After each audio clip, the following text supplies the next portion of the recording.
Salam sejahtera untuk kita semua. Yang terhormat Bapak Ibu peserta Diklat Teknis Pelayanan Pranamodal tingkat pertama. Kali ini saya akan menyampaikan materi mengenai LKPM. LKPM ini kepanjangan dari Laporan Kegiatan Penanaman Modal. Dan LKPM ini merupakan bagian dari fungsi pemantauan, di mana pemantauan itu sendiri adalah kegiatan yang dilakukan untuk memantau dan mengevaluasi perkembangan pelaksanaan penanaman modal yang telah mendapat perizinan penanaman modal. Sebelum lebih lanjut, perlu diketahui bahwa fungsi pemantauan ini adalah bagian dari fungsi sub pengendalian pelaksanaan penanaman modal yang merupakan bagian dari urusan penanaman modal itu sendiri. Laporan kegiatan penanaman modal atau yang kita kenal dengan LKPM adalah laporan mengenai perkembangan realisasi penanaman modal dan permasalahan yang dihadapi penanam modal yang wajib dibuat dan disampaikan secara berkala. Adapun manfaat dari LKPM itu sendiri adalah informasi perkembangan realisasi investasi per sektor, per lokasi secara berkala. Yang kemudian LKPM juga bisa menjadi informasi perkembangan penyerapan tenaga kerja, informasi permasalahan yang dihadapi penanaman modal, dan tentunya adalah salah satu sumber informasi yang dapat dipertimbangkan dalam penetapan kebijakan. Kapan pemantauan pelaksanaan kegiatan penanaman modal ini dilaksanakan? Fungsi pemantauan dalam hal ini LKPM itu sendiri dapat kita dapatkan informasinya mulai dari tahap persiapan, tahap konstruksi, sampai dengan tahap produksi. Pada tahap persiapan ini yang mungkin kita akan temukan di sana adanya izin prinsip atau izin investasi yang diterbitkan oleh PTSP itu sendiri. Di mana izin prinsip ini merupakan rencana investasi atau rencana usaha pelaku penanam modal untuk melakukan kegiatan usaha di wilayah Republik Indonesia. Setelah perusahaan atau penanam modal mendapatkan izin prinsip itu sendiri, maka perusahaan akan mulai untuk merealisasikan rencana investasinya dalam bentuk nyata. Nanti kita akan bahas apa itu dalam kegiatan nyata atau dalam bentuk nyata itu sendiri, di mana kegiatan nyata ini kita bagi menjadi dua, yaitu realisasi dalam bentuk kegiatan atau secara administrasi, dan yang kedua adalah realisasi dalam bentuk fisik. Pada tahap persiapan ini, tentu kita akan melihat dari mana sektor izin prinsip itu diterbitkan. Atau izin prinsip ini diterbitkan untuk bidang usaha di sektor mana? Apakah sektor pertanian, sektor kelautan, sektor SDM, atau sektor yang lainnya.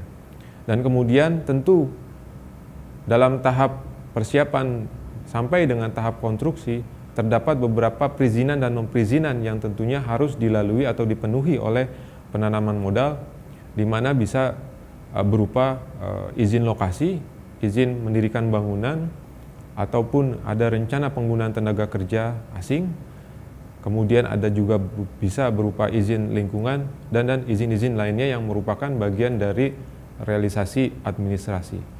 Di samping itu, dalam tahap konstruksi juga kita akan melihat laporan realisasi itu dalam bentuk fisik, di mana apakah sudah terdapat realisasi dalam hal lahan, kemudian dalam bentuk bangunan, ataupun mungkin dalam realisasi pengadaan mesin untuk produksi. Sampai akhirnya perusahaan siap untuk melakukan produksi komersial. Yang berikutnya adalah objek pemantauan penanaman modal itu sendiri. Sebelum kita masuk kepada apa yang menjadi objek pemantauan itu sendiri, tentu laporan kegiatan penanaman modal ini merujuk kepada ketentuan Undang-Undang Penanaman Modal, di mana definisi penanaman modal adalah segala bentuk kegiatan menanam modal baik oleh penanam modal dalam negeri maupun penanam modal asing untuk melakukan usaha di wilayah Republik Indonesia. Di sini ada hal yang perlu kita titik beratkan, di mana penanaman modal itu adalah segala bentuk yang tentunya terkait dengan melakukan usaha di wilayah negara Republik Indonesia. Secara definisi, usaha adalah setiap tindakan, perbuatan, atau kegiatan apapun dalam bidang perekonomian yang dilakukan oleh setiap pengusaha untuk tujuan memperoleh keuntungan atau laba. Itu secara definisi untuk usaha itu sendiri. Sehingga apapun kegiatan yang dilakukan oleh penanam modal untuk melakukan kegiatan dalam hal untuk mendapatkan keuntungan atau laba, maka dapat kita simpulkan itu bagian dari ketentuan atau kebijakan penanaman modal itu sendiri. Objek pemantauan penanaman modal atau penanaman modal itu sendiri terdapat dua. Penanaman modal dalam negeri atau yang mungkin kita sebut dengan PMDN, dan yang kedua adalah penanaman modal asing. Penanaman modal dalam negeri adalah kegiatan menanam modal untuk melakukan usaha di wilayah Republik Indonesia yang dilakukan oleh penanam modal dalam negeri dengan menggunakan modal dalam negeri tentunya. Badan hukum penanaman modal dalam negeri itu dapat berupa berbadan hukum, tidak berbadan hukum, atau usaha persorangan sesuai dengan ketentuan peraturan perundang-undangan. Kita ketahui bagi pelaku usaha penanaman modal yang berbentuk badan hukum bisa berupa koperasi ataupun perseroan terbatas PT. Atau juga dapat dalam berbentuk tidak berbadan hukum, di mana kita bisa menemukan dia dalam bentuk CV ataupun firma. Dan yang berikutnya adalah persorangan. Persorangan per individu juga dapat melakukan kegiatan penanaman modal. Tentu semua itu sesuai dengan ketentuan peraturan perundang-undangan yang berlaku.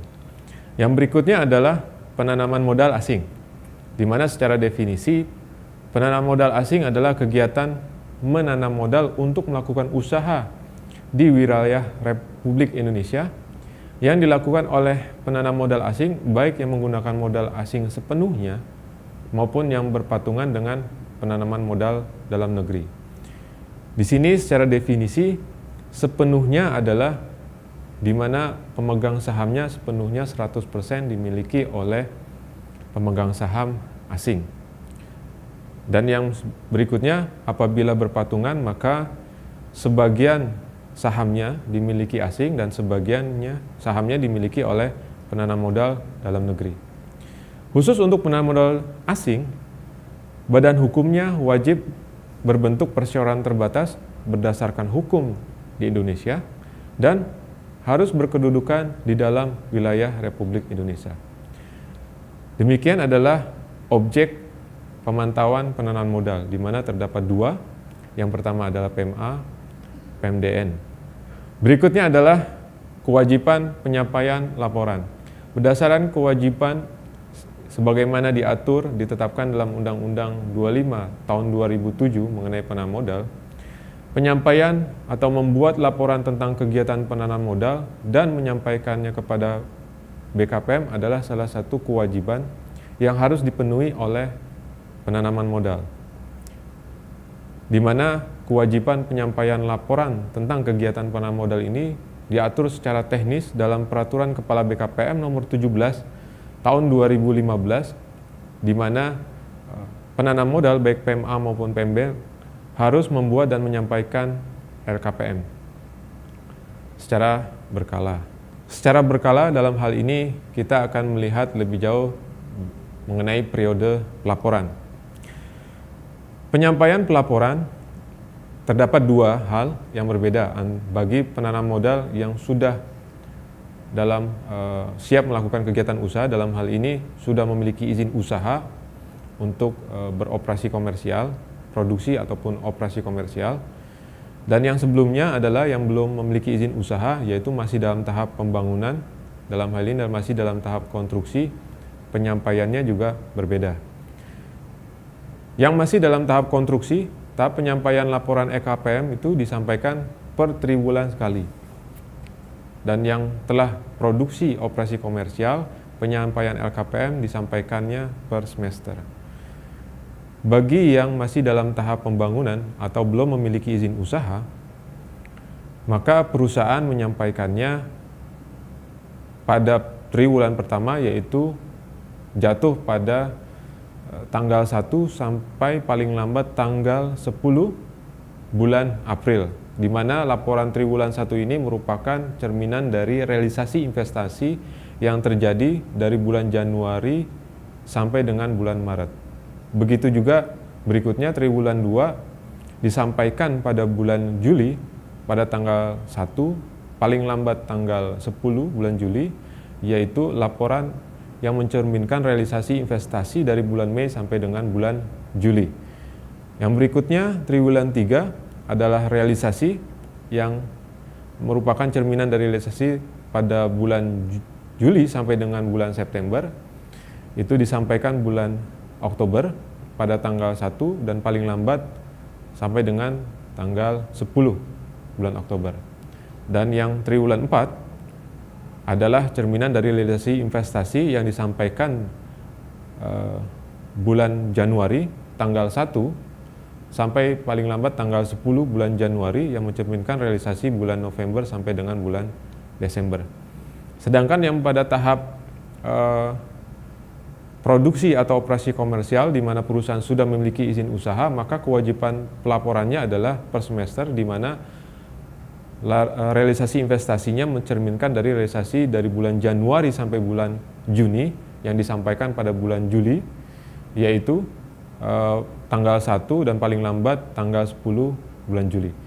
Dan yang semester 2 yang mencerminkan realisasi investasi dari bulan Juli sampai bulan Desember yang disampaikan pada bulan Januari pada tanggal 1 dan paling lambat sampai dengan tanggal 10 bulan Januari. Yang berikutnya, berapa banyak LKPM yang harus disampaikan oleh masing-masing penanam modal? Oleh karena LKPM ini adalah realisasi investasi atas izin yang dimiliki oleh perusahaan, maka tentu kita akan melihat izin penanaman modal atau izin yang telah dimiliki oleh perusahaan itu sendiri. Izinnya bisa dapat berupa berdasarkan izin prinsip, izin investasi, izin prinsip perluasan, izin prinsip perubahan penanam modal, izin prinsip penggabungan perusahaan atau merger, ataupun izin usaha perluasan, izin usaha penggabungan perusahaan merger, dan izin usaha perubahan. Dan perizinan lainnya yang tentunya terkait dengan pelaksanaan penanam modal sesuai dengan peraturan perundang-undangan.